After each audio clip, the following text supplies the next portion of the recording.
it clearly states as part of the GCSO policy, any detention officer who initiates, suggests, or permits abuse of an inmate by another inmate, civilian, or officer shall be held equally responsible for the consequences of the inmate abuse. Now, we already know that Sergeant Osborn and Officer Ramos, at the very least, participated in that.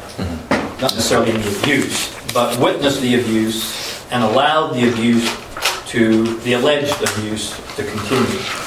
So that would seem a pretty strong indictment and incriminate them as much as it would Mr. Johnson, and therefore they should be facing the same disposition punishment as Mr. Johnson.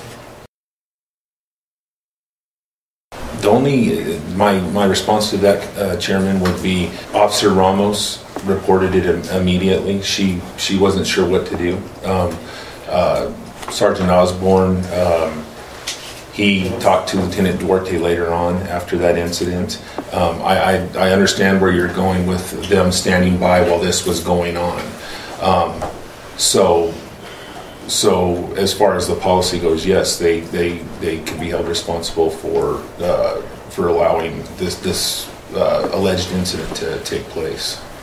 Could be held responsible, but are not, and could be held responsible, and one would assume that they would receive the same punishment as Mr. Johnson, because you'd want to be consistent in your application of that.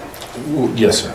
They are not, because they reported it at least, even though they didn't prevent it from continuing.